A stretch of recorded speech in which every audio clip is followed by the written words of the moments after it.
So welcome to the pros and cons for the November 2024 election.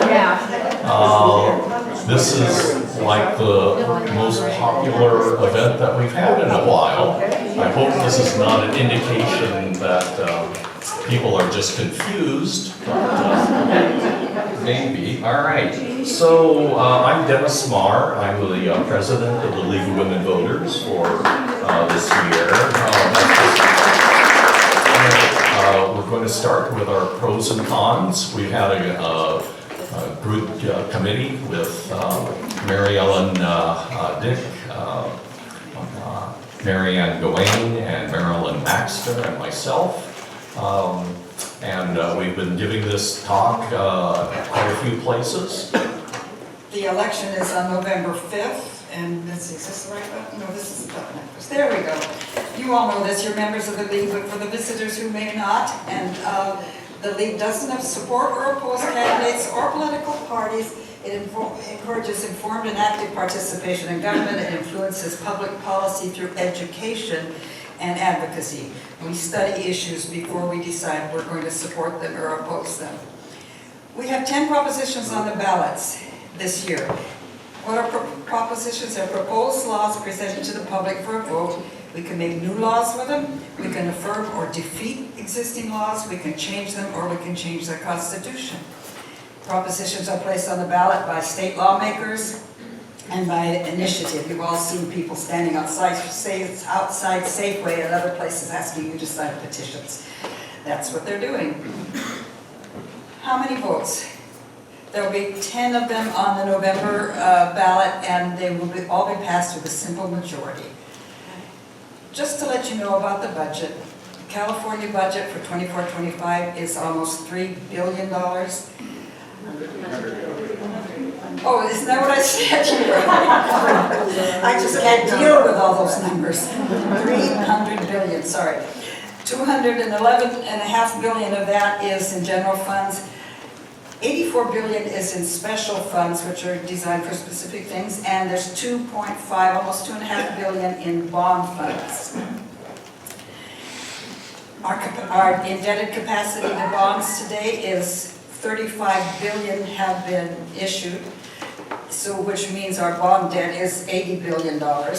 Annual bond payments are $6 billion, and it's only 3% of the general fund expense.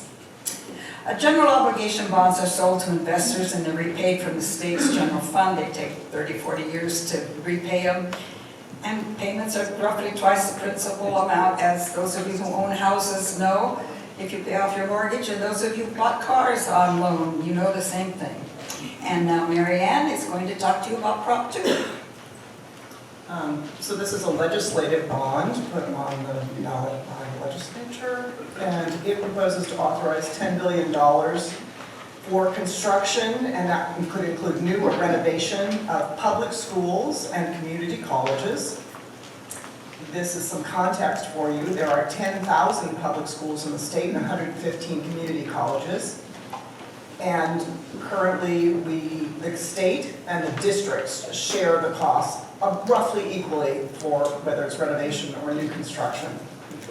We do pay, the state pays a somewhat higher percentage for disadvantaged districts.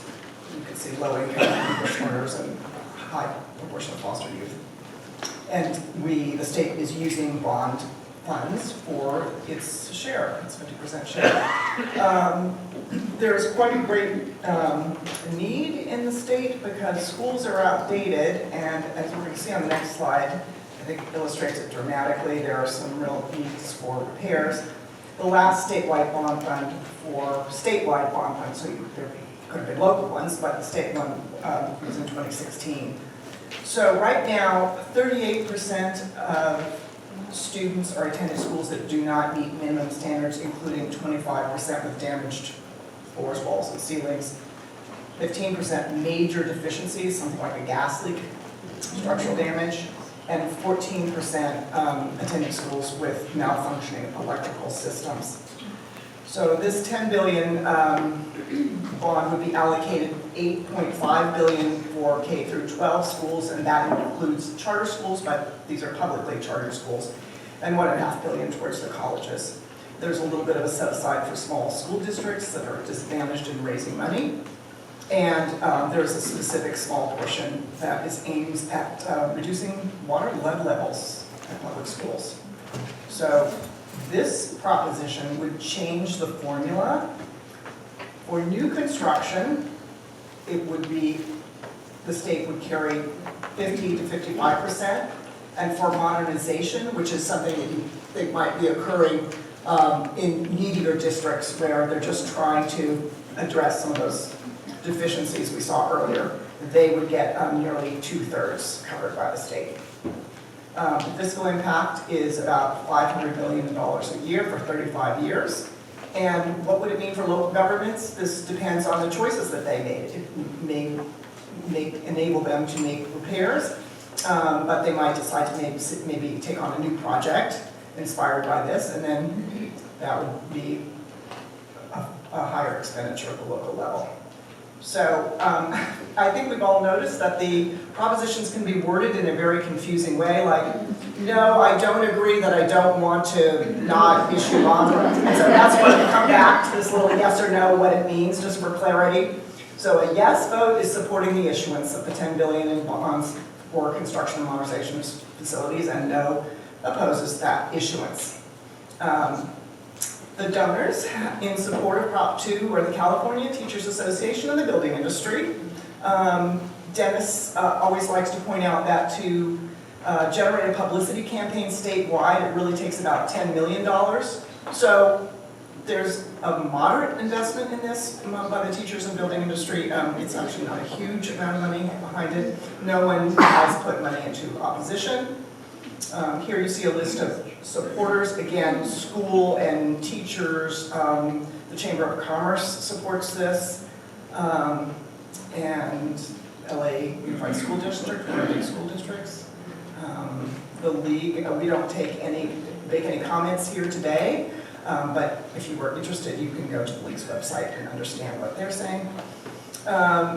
The supporters are saying, look, it's just a drop in the bucket, it's not going to cover everything, but the money's badly needed. We have schools that cannot make basic structural repairs. This is something that we saw the Salinas Elementary District say, and students can't fulfill their potential in these facilities. The opponents are the Jarvis Taxpayers Association and a few members of the Assembly. And they are concerned that there is not sufficient accountability, that it would be very expensive, and that districts that already have money are going to be better able to take advantage of the bond money. We like to point out where there are editorial statements. Sometimes you would go to these and you will see they have to just not take a position, but it's a well-argued position, and they go over the pros and cons. So for pros on Prop 2, we saw the LA Times, the Chronicle, and the Santa Cruz Sentinel came out in favor of it. And in opposition, the San Jose Mercury, East Bay Times, it's a news group, they often are coming out on the same side of something, and the Southern California News Group. Now, today we'll just take questions briefly. There's a lot of material, so if there's a clarification, we'll take it now, and then if people want to discuss anything in greater depth, we should probably do that at the end. Yes, Dennis? Marianne, could you clarify how the money is distributed? Is it true that the poorer districts would not receive an adequate amount? How is it distributed? If a poorer district comes forward with a plan to do a project, it will get more substantial assistance. It depends how much it will favor a richer district, depends on whether you think that more wealthier districts would be able to get their 50% that they need to get, and whether poorer districts would have a hard time getting their 1/3% they need. So we don't know how, it's just we don't know how it will fall out. There are mechanisms in it that are meant to address that by the state carrying a bigger proportion of modifications to schools and new construction, but we just don't know what would happen at the local level. what organization will be responsible for distributing and qualifying the funding? I mean, how to distribute it? You know, I don't honestly know how the state organization that is going to assess the proposals that come in. So I will look it up and we'll get back to you at the end. Okay. I just want to say I have one first. Okay. May I? Yes. How does this intersect with the local bond issue A for the Monterey Peninsula School District? So the voting for money coming from the state and voting for money coming local. I think that my impression is that they mesh together. In other words, the state is not going to build a school anywhere without participation by the local districts. And the local districts cannot afford to do these projects by themselves, or they would have already renovated the electricity or something. And so they are looking to the state. So to move things forward, I think you really need the bond operating at the local and the state level. And there is another proposition that we're going to look at that plays into this a little bit later, that's adjusts the allocation of some of these bonds. That's a housing bond, actually. Something in the back? Yes, I have a question to follow on the raising of the issue of the local measures. Thank you, Dennis. I have a question regarding the raising of the issue of the local measures. I know that the statement was that those would not be addressed.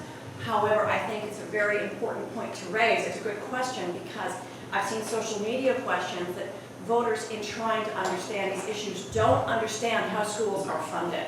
So they don't understand, for example, that schools get 61% of our local property taxes already, and then the local bond measure and the state bond measure would be on top of that.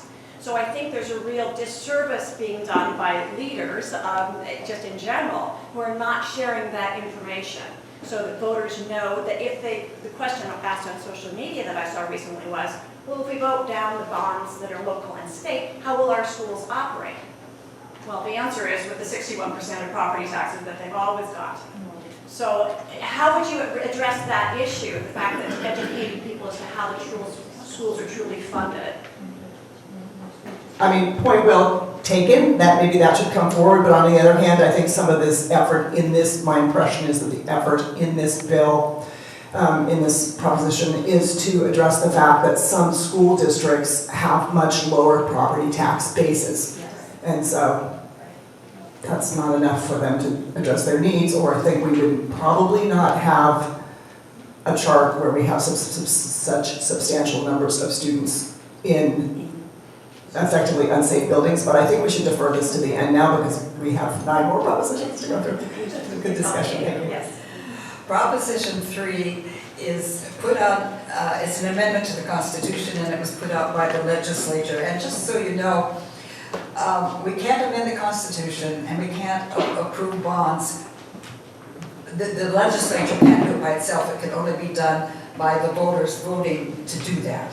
So that's why these are all here instead of being done by the legislature themselves. It doesn't mean you have to agree with them. I just wanted you to know why they were there and not making the decisions themselves, but asking you to. Proposition 3 amends the California Constitution defining marriage as only between a man and a woman.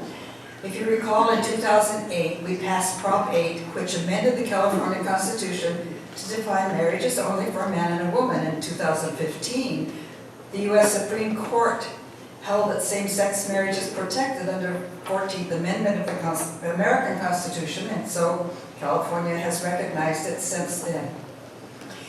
It would repeal the outdated language defining marriage as only between a man and a woman. It would add language stating the right to marry is a fundamental right, and it would protect both same-sex and interracial marriages. And this one is so small, we thought you'd like to see exactly how it does. If you see the first, there's only one little sentence there that it eliminates. And then it replaces it with that the right to marry is a fundamental right, and it's both in furtherance of the inalienable right to enjoy life and liberty and to pursue and obtain safety, happiness, and privacy, and the rights to due process and equal protection guaranteed by Section 7. Fiscal impact, there shouldn't be any because there's no change in revenues or costs for any governments. So basically, if you like the idea of removing the language, limiting rights to marry the person you love, you vote yes. If you think it's just fine the way it is, don't change the Constitution and vote no. Donors, there's been a little over $4 million. We don't quite know why the federal Indians, Groton, Ranch area donated so much money, and then you can see who the others are. So far, we haven't found anybody who's donated any money against the proposition. The supporters say they need the freedom to marry, equality in California. I mean, these are people who say it. ACLU, Planned Parenthood, Democratic Party, Governor Newsom, Kevin DeLeon. And they say it protects against future attempts to restrict marriage rights for same-sex or interracial couples. It provides some defense if there's a rollback in the federal protections. And it doesn't change any laws regarding age requirements, number of people in a marriage, or rights of clergy to refuse to perform a marriage. But who's against it? The California Family Council, evangelicals, some Baptists, some concerned women. And they say it fixes a problem that doesn't exist. Same-sex marriage is already legal. The language should remain in our state constitution as a crucial safeguard of traditional marriage. Editorials, we couldn't find any editorials against it, and you can see a list of those who think it's a good idea. Questions? I understand that Justice Clarence Thomas was speaking on another issue, and he mentioned that the Supreme Court is considering overturning Obergefell, so it's very important that those 7 million people who voted for Proposition 8, that's still in the Constitution when they overturn Obergefell, so this proposition needs to be defeated to support those 7 million voters. Okay, you're expressing an opinion, not asking a question. Which? One comment here. Yes, Thomas is against a whole lot of that, but he really wants to support the ability for interracial marriage. Why do you think that is? Rhetorical question, and we'll move on to the climate bond. Also brought to us by the legislature to authorize $10 billion in bonds for various projects to reduce climate change risks and impacts. Climate is negatively affecting us statewide, and those with low income are especially vulnerable to the effects. The background is that in 2022, the governor and legislature approved a spending package of $54 billion, and it was called the California Climate Commitment. That was scaled back by $10 billion because of deficits, and this bond would be addressing that gap. It has a particular allocation for different activities. The largest is to drought, flood, and water supply at $3.8 billion. Next, wildfire protection and forest health, protecting the coast from sea level rise, and land conservation, habitat restoration, and there's a little bit of money in here for energy infrastructure parks, and you can see extreme heat, farms and agriculture. It's structured to prioritize projects, so in selecting projects, it would prioritize those that benefit disadvantaged populations, and those are at disproportionately heightened risk or increased sensitivity to impact, and at the same time, they do not have the resources to adapt or recover from those impacts. The fiscal impact would be $400 million a year for 40 years for repaying the bond. And we don't know the positive fiscal impact, depending on how these funds are spent. They might enable us to reduce some future costs due to climate change.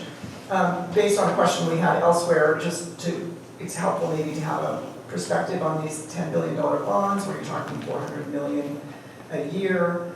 That's a per person cost for Californians of around like $12, $13 or something. Now, of course, a baby is not paying a tax, and we have a progressive tax system. So a single student is going to not be necessarily affected by 13 whatever dollars a year, and someone with a very high professional income would be paying more of that. But just to give you a rough sense of the magnitude of these kinds of expenses that we're talking.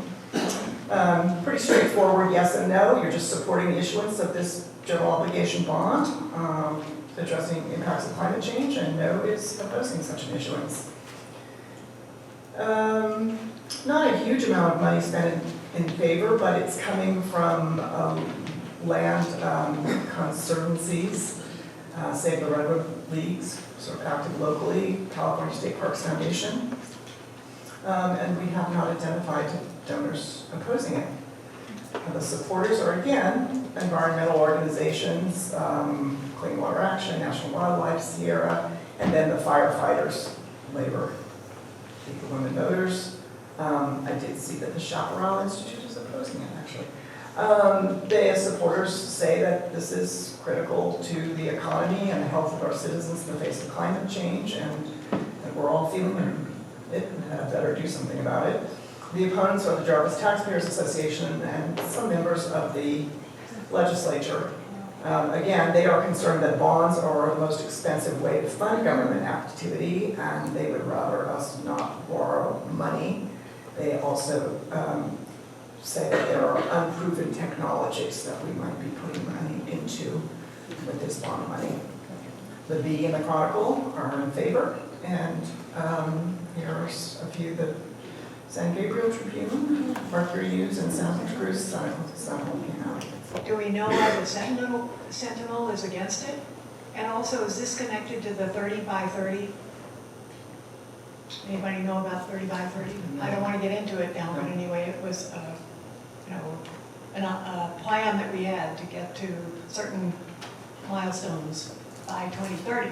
So anyway, do we know why the Sentinel is against it? I don't have the editorial in front of me, so we'll put it up later. I just do not understand how they protect against rising sea levels.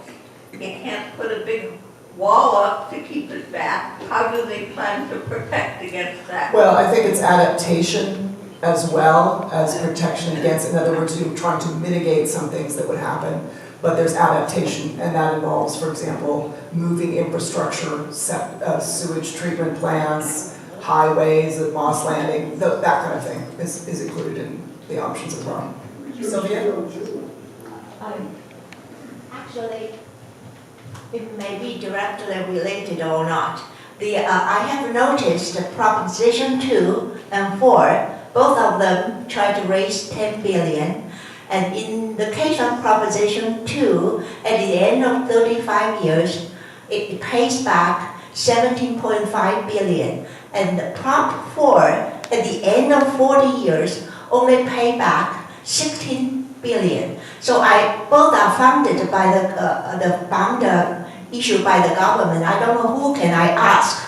How come the difference? I think some of the things we saw at first that the state has authorized to issue a certain amount of money in bonds, but at any given point, we usually have not issued all those bonds because the qualifying projects have not been initiated yet. So I'm just guessing, but it's a good thing to keep in mind that sometimes the schedule varies because they think they're going to be able to get something completely rolled out, and therefore it's going to happen faster or more towards the end of the 40-year period or whatever. Sometimes they hold back the state to wait for lower interest rates. So the amount of payback is only an estimate. Slide. It allows 55% approval for certain local bonds. And again, this is a constitutional amendment put out by the legislature. It proposes to lower the necessary voter approval to 55%, it's now 2/3, for bonds supporting local housing for low-income seniors, disabled, veterans, and for infrastructure for police, fire, public transit. Cities, counties, and special districts borrow money for projects now. The bond costs are paid back from property taxes. 2/3 of the voters are needed to pass these bonds. Similar bonds issued by the state only need simple majorities. So what would Proposition 5 do? It would reduce the approval rate to 55% for certain local bonds, not all of them, but for certain ones. The fiscal impact on the state is unknown. On local governments, it would depend on choices by voters to fund new projects, and they could end up with higher property taxes in some jurisdictions, depending on what they do. So simply, a yes vote allows approval by 55% of voters for certain local bonds, and a no vote retains a 2/3 majority requirement for those bonds. And $5 million has been raised in favor of it, all by the Chan Zuckerberg Foundation. And $30 million has been raised for those who are against it by realtors and businesses. Prop 5 supporters are California Firefighters Labor Federation, the Democratic Party, Association of Counties, and they say that it gives communities more control over affordable housing needs. It shifts decisions away from the too distant state government, and serious matters like who can marry, who can receive government services are settled with a simple majority of voters. Opponents are the Realtors, Chamber of Commerce, Republican Party, and the Howard Jarvis Taxpayers Association. And they say it makes it too easy for local government to increase property taxes, and state politicians could shift program costs to local taxpayers. Here, the editorials again are divided. The Times and the Sacramento Bee are for it, and the Mercury News, the Southern California Group, and the Chronicle are against it. So give you a little bit of perspective. Proposition 13, you probably remember, was passed in 1978.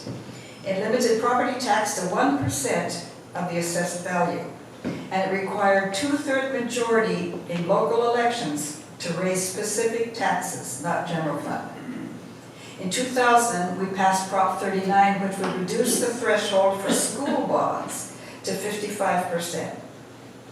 In recent elections, the Legislative Analyst Office estimates that 20 to 50% more local bond measures would have passed, such as places that need it, like East Palo Alto or Berkeley.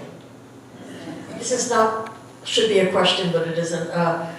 I just wanted to let you know that in the flyer as well, in the general election flyer, both the League of Women Voters Chair and the Chair of Habitat for Humanity are for this. And we didn't get that on here? Oh, that's too bad. No, because this is supposed to be pros and cons, neutral, for the voter service side, that's the advocacy side. So on this note, the voters have to be very careful if they like Prop 13 and having small property taxes. They have to realize if they vote yes on this, they're going to pay a lot more property taxes because most of these things will be passing with only a 55% threshold instead of a 2/3, so they have to be careful. It just depends on what gets passed. It may it may be a little, it may be a lot. We have no idea. Do the local taxpayers then have oversight over how the funds that get approved are dispersed? Because whenever I hear police and fire and something, the bulk of the money usually goes to them and not to the housing or to whatever the fund is. So it just depends on what bonds are proposed, who proposes what for what purpose. So there's no way to know that. no, okay, all right, thank you. Okay, ending forced prison labor, Proposition 6, came to us as a legislative constitutional amendment. So in California now, incarcerated persons do get work assignments, and I think sometimes education assignments as well, and they can be punished if they do not wish to, participate. So we have a good portion of the incarcerated work persons are part of this full workforce. They make less than $1 an hour. It's about 74 cents an hour. If they fight fires, it's about $10 a day. And in 2022, there was a proposal that they should be paid minimum wage. But this quickly fell by the wayside because the expense estimate was $1.5 billion. So this is an attempt also to contextualize it. This initiative came forward out of the reparations task force. This was a priority of the reparations task force of the legislature. I think we can gloss over this, but we can just see that different states do allow this, and there has been some change. 42 states offer time off for good credit, and we do at this time as well. But there's been some movement with several states here you see rejecting this, which is obligatory servitude in recent years. So this would amend our Constitution to repeal the language currently in the Constitution that does allow involuntary servitude as a punishment for crime. We have never been a slave state, obviously, but we do have that in the Constitution. And insert an absolute prohibition against slavery and involuntary servitude. It would prohibit disciplining prisoners who reject their work assignments, and it would authorize continuation of awarding time credit for voluntary participation. And so as an inducement, I should have added that, as an inducement to this participation, then the idea is that prisons would perhaps be offering higher pay. So it's very hard to figure out, the legislative analyst says, to know what the meaning, the net meaning of this is. You have the possibility of paying prisoners more for work to induce them to participate. You have an encouraged policy of releasing people early, giving them time credit for participation. Maybe that would be more generous, and of course if people are released from prison, that takes our costs down. If you don't have the work done by prisoners, you have to hire contractors to do the work, but on the other hand, maybe they'll make the work more attractive and more will be participating. So it's just tough to know where that's going to go fiscally. Pretty straightforward. The vote yes means removing the language allowing involuntary servitude as criminal punishment from the Constitution. And voting no means that we would not change the Constitution. Not a lot of money has been put into it. There seems to be an action fund and an individual money from Netflix, and we have not identified those paying money to oppose it. The supporters, the legislature is supporting it. The Legislative Black Caucus, which was part of the Reparations Task Force, supports it. The Labor Federation and ACLU support it. And they are saying that involuntary servitude is linked to slavery. It's an extension of slavery. We need to update our Constitution to reflect our values today.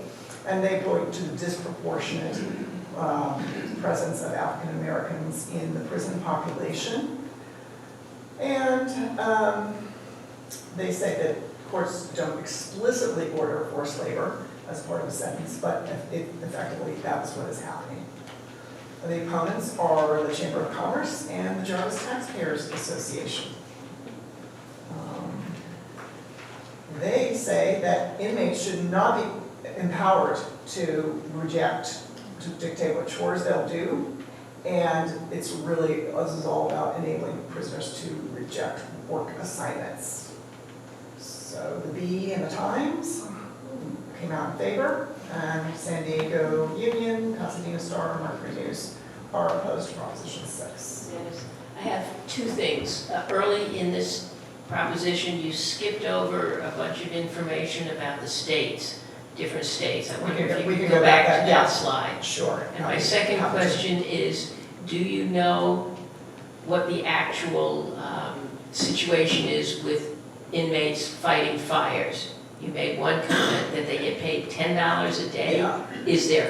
Is that optional? Is there other better support for firefighters? I mean, they're doing an incredible service, and I'm wondering if that is compensated differently, say in different prisons, or what the I rules only are. saw the $10 a day figure for firefighters, so I could look into it more. Okay, so I just glossed over this just because of the time pressures, but some states, including, I don't know, nearby Nevada, do allow slavery or servitude as punishment. 8 states allow only servitude, and we're one of those 8. But most states offer time off for good behavior. And then I think we had some states up here. Yes, these are Alabama, Oregon, Tennessee, Vermont, Nebraska, Utah, and Colorado are states that have rejected servitude as punishment within the last 10 years. So there's movement on this across the country. Hi, my question has to do with the private prison system.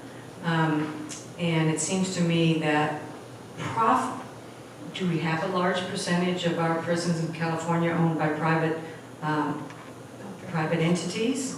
And if so, their profit is what would be impacted by an increase in labor costs and not the taxpayers. So I'm a little confused about how they're determining the increase to the taxpayers.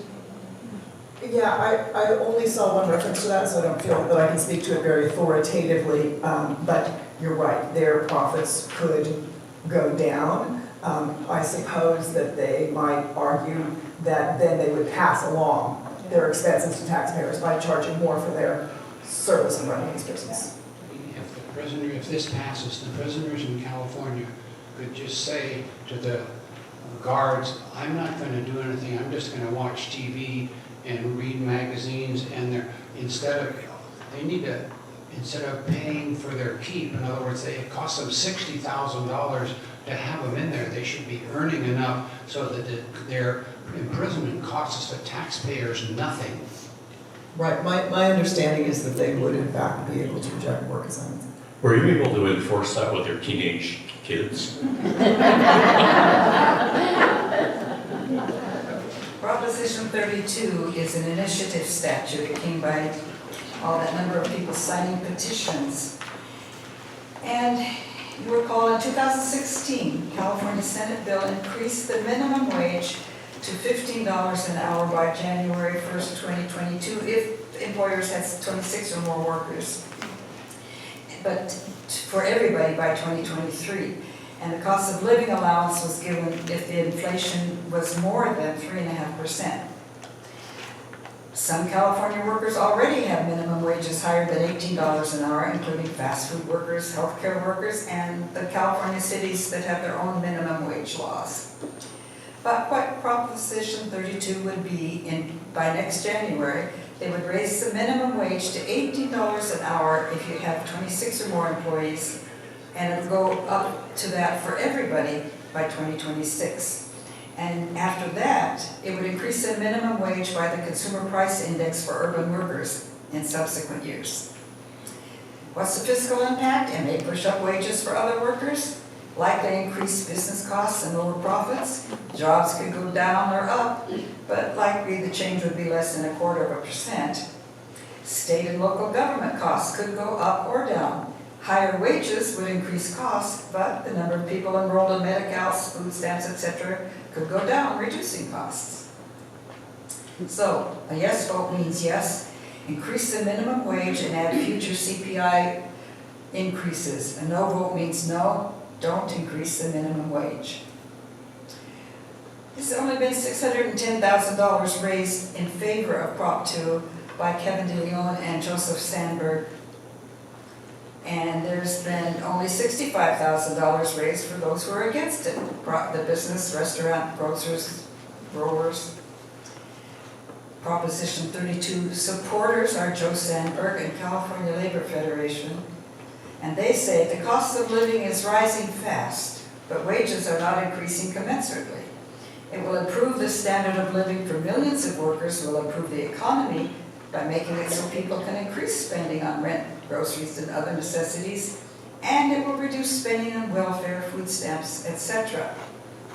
The opponents of the National Federation of Independent Business, Chamber of Commerce, Restaurant Grocers Associations, and they say markets, not politicians and bureaucrats, should dictate financial matters for employees. It will hurt businesses, especially small businesses that are more vulnerable to the impact of higher operating costs. It will result in higher prices and cause job loss, and it will increase government expenses. Editorials, again, are divided. The Mercury News, the Chronicle, the LA Times are all for it. The Santa Cruz Sentinel, the Pasadena Star, the Bakersfield Californian are against it. Was there any analysis, like when our first other bill passed, it was like looking at Seattle, who was one of the first ones to greatly increase, and they found that there were actually very few losses in jobs. It wasn't nearly what they thought it was. I'm curious if there have been any more recent studies that they used just to try to evaluate those claims. From some other place. If so, we didn't see them and come across them. My understanding is that Governor Newsom, on a previous one, to give the $20 raise per hour to the fast food workers, he said this will probably cause loss of jobs, but he signed it anyway.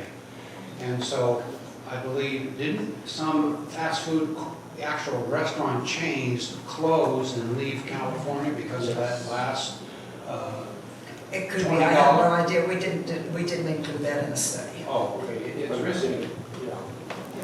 Okay, Proposition 33 relates to local governments and rent control. Again, it's an initiative.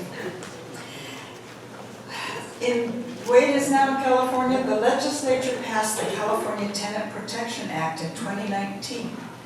And that means over any 12-month period, rent increase is limited to 5% plus inflation to a maximum of 10%.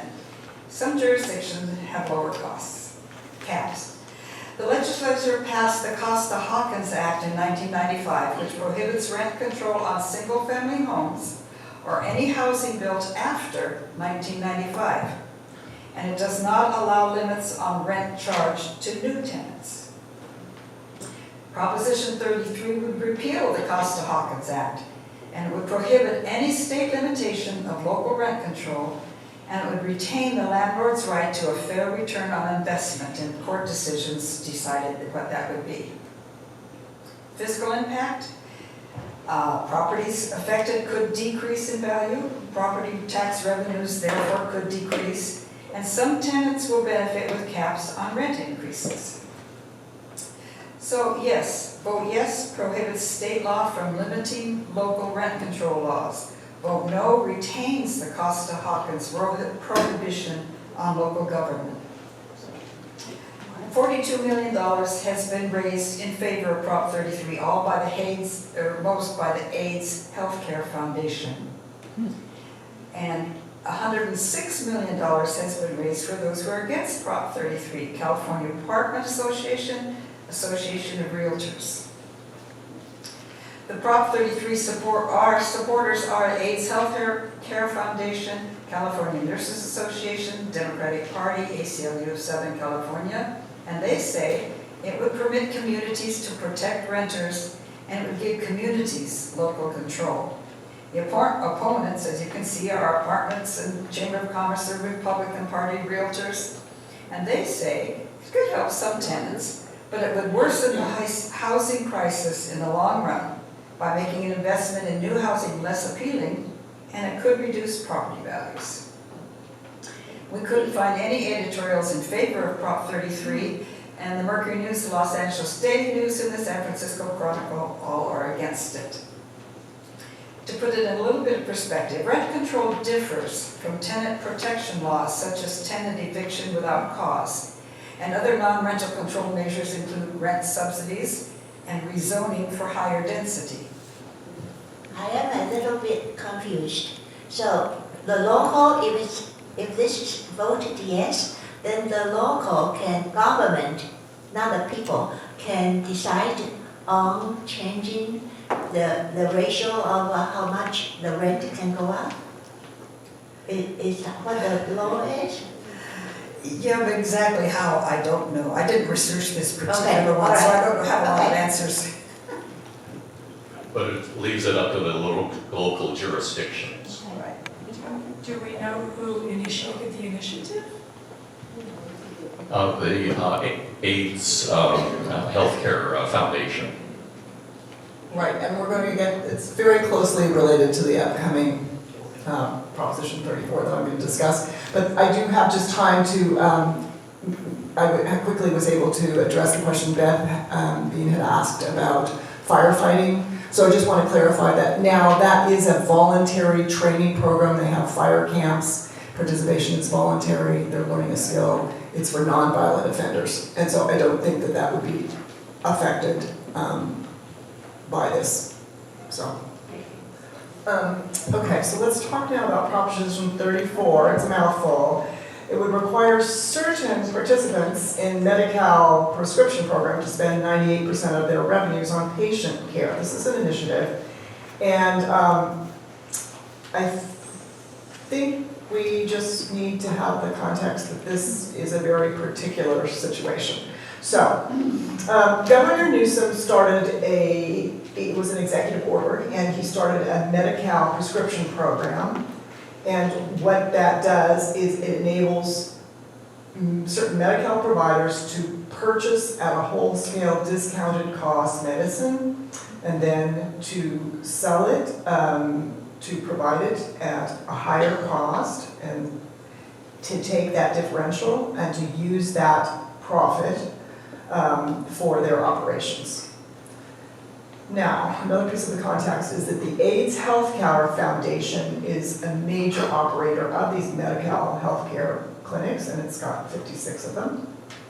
And they have chosen to spend a good portion of their money advocating for rent control. So, who put this one on the ballot? It was the people who were opposing the AIDS Foundation activism in the area of rent control.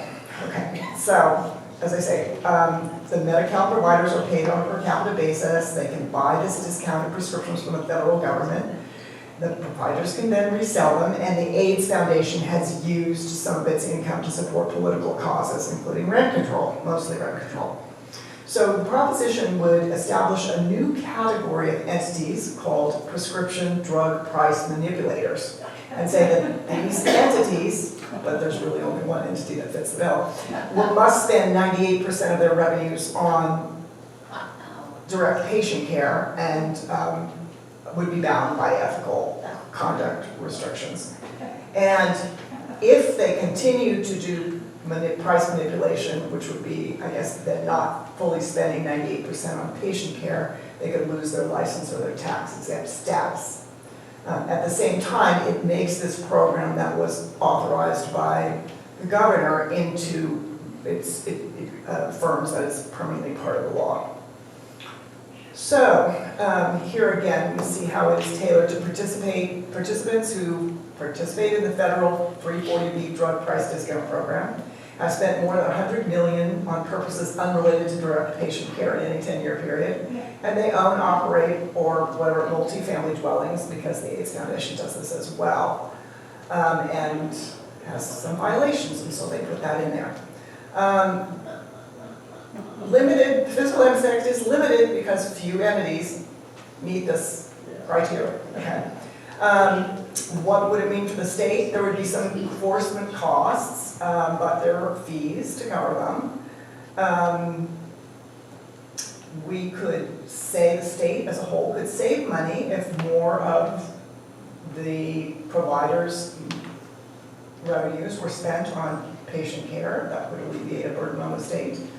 But if the provider went out of business, for example, then there could be additional Medicare costs, finding other ways to provide care for these who are now served by that provider. A yes vote means, I'm just going to read, certain healthcare entities would have to follow new rules about how they spend revenue they earn from a federal drug discount program. And breaking this rule would result in penalties. No vote means that you're not changing the rules. Who are the donors of $44 million? It's the California Apartment Association. And who are the donors for no? It's the AIDS Healthcare Foundation. So, however, I'm not taking a position, just being neutral, but I think it is important for people to understand that this is a kind of dueling situation between a group and an organization. So the supporters of the Apartment Association, the Republican Party, ALS Association, and Cancer Network, we also found in there. And they say that these are abusers of the drug discount program, like the AIDS Healthcare Foundation would have to focus on their original measure of mission. There would be accountability measures. And as long as they abide by the rules, AIDS Foundation and anybody else who would fit the criteria can continue their healthcare operations. The opponents are the AIDS Healthcare Foundation, Housing as a Human Right, and the California League of Women Voters. And they say that this is, in fact, a deceptive constitutional ballot measure disguised as a patient protection bill because it targets one single organization that is working to expand rent control. And the California Apartment Association does not represent patients. They are concerned with their own profits. For Prop 34 is Santa Cruz Sentinel, and against Prop 34, we've got the Mercury News, San Francisco Chronicle, San Diego Union Leader, and LA Times. And then we included, just on this one slide, some of the editorials because they're colorful, but I think they also bring forward the fact that this is kind of a dueling bill between these particular entities. So the Mercury News and East Bay Times said it's a measure that can be best described as revenge of the landlords, and it's abusive of the state's initiative system to silence a political opponent, and therefore would set a horrible precedent. And the San Francisco Chronicle agrees that it's a dangerous precedent for an interest group to use the initiative process to limit other groups from doing the same thing, because the Yates Foundation, as we have seen from the prior proposition, is bringing ballot propositions that favor rent control. Questions? I'm Susan Morse. My husband often said there are propositions that if they're questionable or bad, just vote no on them, because they can come back again in the legislature, or is it a better proposition? Is this probably, are these two probably those, 33 and 34? Well, I leave that to your own judgment. I will say this, that I did take, in the opposition, in the proponents, did use the phrase Weinstein's AIDS Foundation, and I thought that was a little provocative because it's not Harvey Weinstein, it's someone called Michael Weinstein or whatever. So I thought that's a word for people to clue into, like a little detail for someone to know. Bev, did you want to say? I just wanted to make a clarification. Someone asked earlier about the Santa Cruz Sentinel being on the negative side of a number of these propositions, or positive, not in what you would expect from Santa Cruz, where it is an extremely liberal or progressive population. The Santa Cruz Sentinel, as well as the Monterey Herald, were bought out by hedge funds a number of years ago. And so these editorial decisions, when they seem to be in conflict with the population political point of view, often represent the hedge fund point of view. Prop 35, which makes permanent a per capita tax on MCOs to increase Medi-Cal funding. An MCO is a managed care organization which offers health insurance coverage to consumers at fixed monthly costs, such as Blue Cross. California taxes MCOs with money going to the general fund, and usually most of the tax is directed to Medi-Cal. The current tax will expire in December of 2026, 2 years from now, unless legislature and federal government approve it again. And the federal government must approve changes to the structure of the current tax.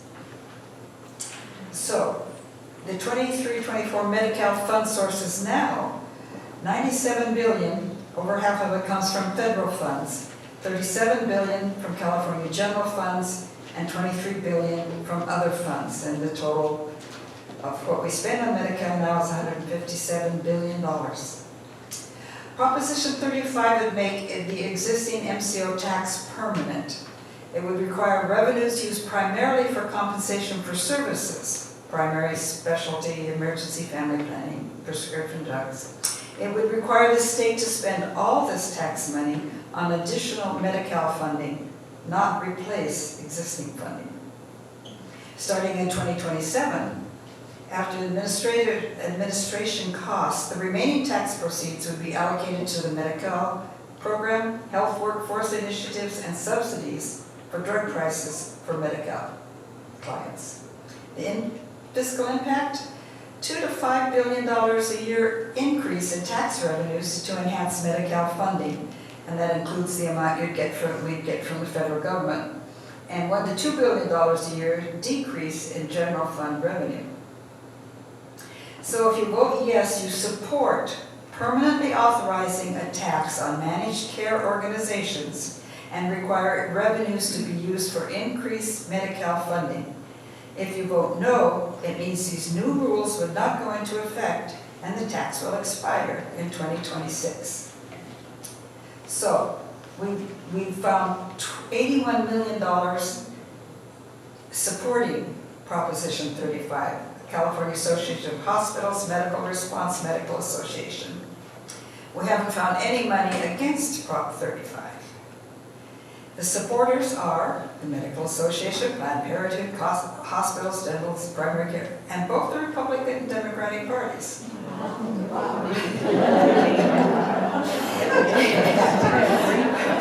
The Proposition 35 supporters say it addresses urgent health care needs by securing dedicated funding without raising taxes. It protects access to health care for children, low-income families, seniors, and people with disabilities. I don't like all these references to seniors. There's too many of us here. And it ensures that 99% of the funds goes to patient care. The opponents are the California Pan-Ethnic Health Network, Children's Partnership, California Alliance for Retired Americans, and the California League of Women Voters. And they say, not the league necessarily, but all those opponents, that it would restrict how tax revenue is spent, hamstringing future legislatures' ability to balance the state budget. And it's a well-meaning but misguided effort to provide more and steady funding to improve reimbursement rates for medical providers. And it locks in revenue for the groups funding yes on Prop 35. And we found one editorial opinion in favor of it from the Sacramento Bee, but the Mercury News, the Chronicle, the Sentinel, and San Diego Union are all against it. Can we just go back to who's opposed to it? I missed that slide. Who's opposed to it? Oh, there was none opposed? That's what they say. Those are the opponents. Is that what you wanted? Yes, thank you. Give us the fours again, please. Those in favor?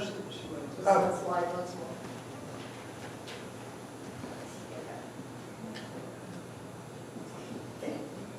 People have remarked that this is an unusual tax where the people being taxed want to be taxed. But the reason is that they are now designating that the tax money come back to them. So it's, anyways, so it's kind of, if you're a real government geek, it's a really funny kind of a proposition.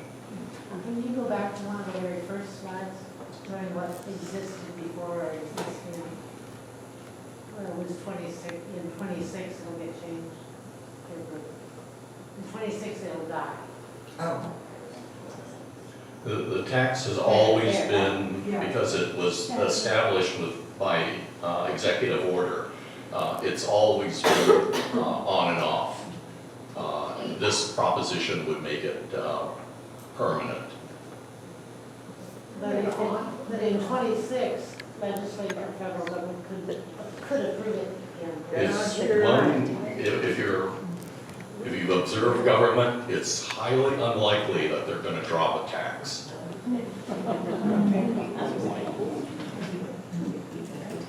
Also because it gets matching funds from the federal government, so that's like throwing money away. Okay, so if this didn't pass, the 26 thing would probably, in 26 it would probably get renewed. Well, if you were governor, probably so, but we don't know. All right, actually, let's wrap this up. Let's talk about drug and theft crime penalties and mandated felonies.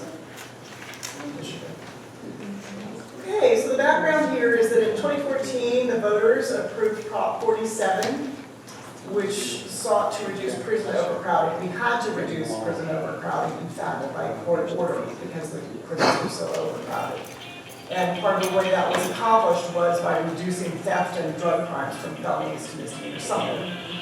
And now we're in a situation where some prosecutors, police, and retailers blame those changes in Prop 47 for the fact that they're seeing increased property crimes and homelessness.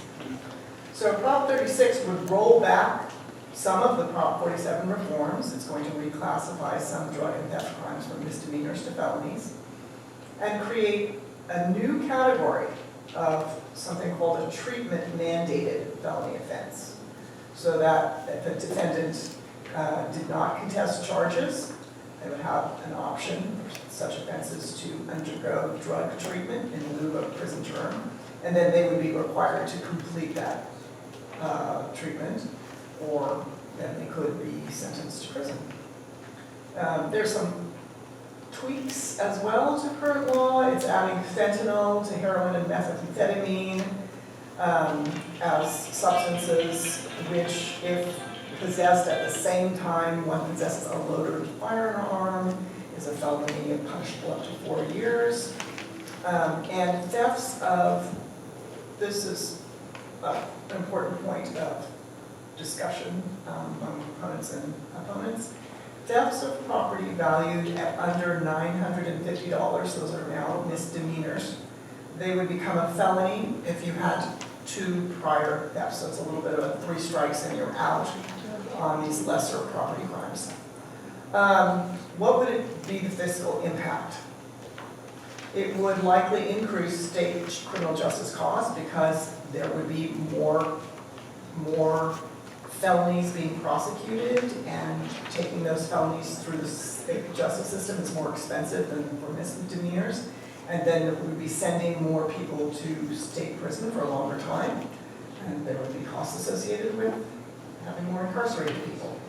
Locally, there would also be additional people in county jail or in community supervision under this mandated treatment. There's a little more court costs associated with these penalties. And also there could be some things like the public health departments, probation departments, and so on would have to set up a system to oversee this mandated treatment program.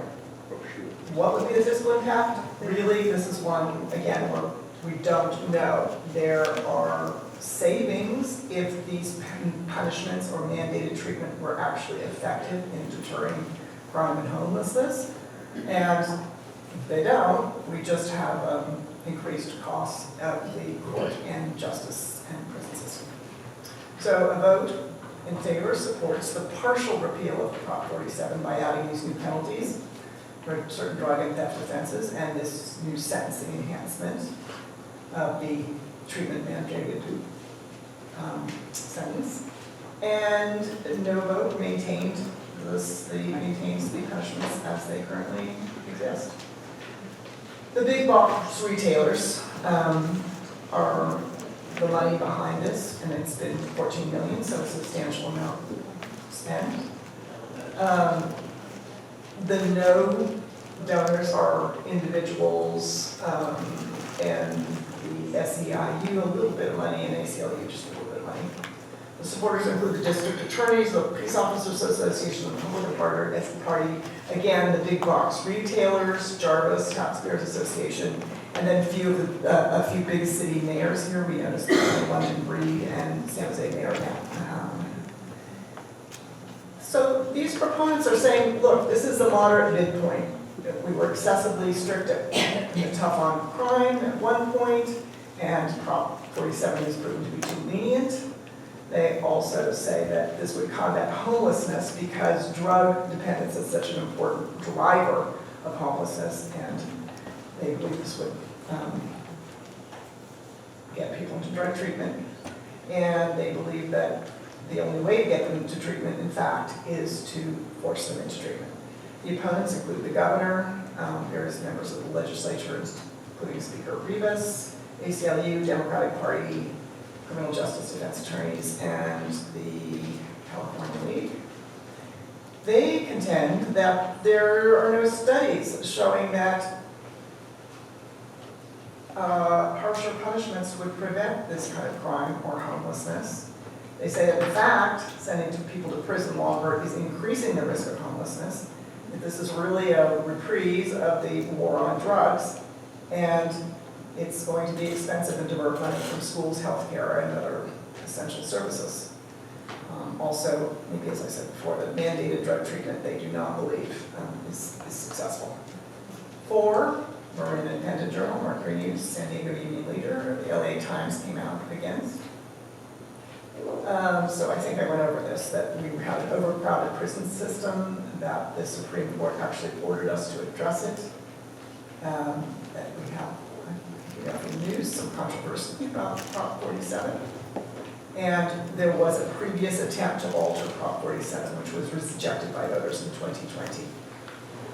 Does this allocate any resources that would be devoted to drug treatment programs? Because right now there are a woefully inadequate supply of drug treatment programs. So if they're going to mandate such programs, what are going to be the resources that are put forth toward that? And also, does it address the fact that when prisoners are released from, individuals are released from prison, they're pretty much released out onto the streets with no housing alternatives whatsoever. And so you have a great majority of these people who are released from prison with nowhere to live. So does this particular proposition intend to put any resources behind those safety net and infrastructure systems that are required if we're really going to actually help people and rehabilitate them?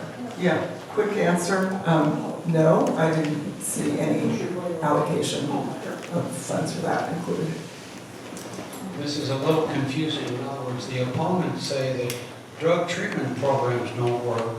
Putting a person in jail doesn't prevent crime, so what's their answer to this, to the problem? The problem of crime.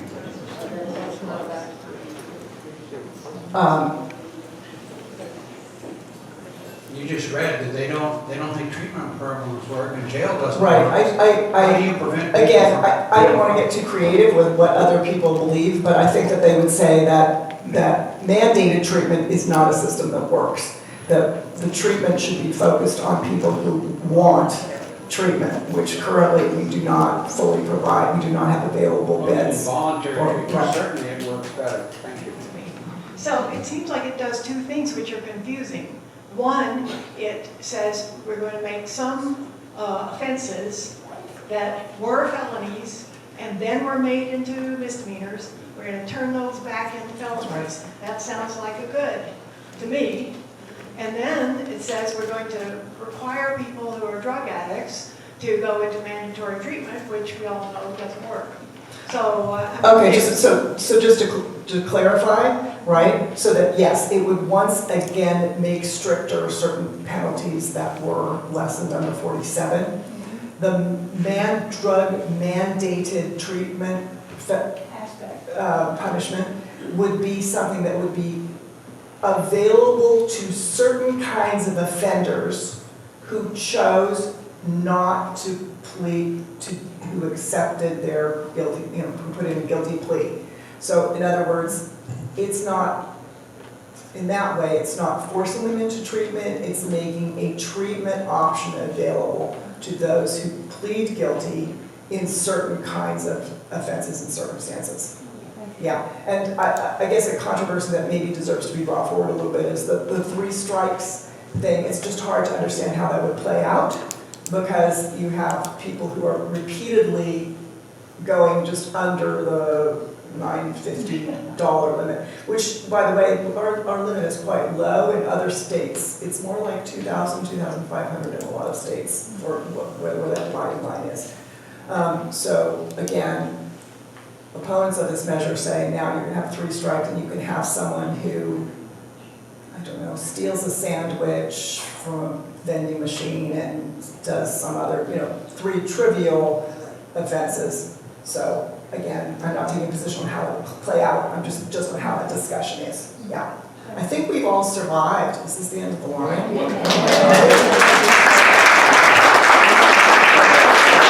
I just wanted to say that on the school bonds, schools K through 12 will be eligible to come forward on a first come, first served basis to get these funds that would be available.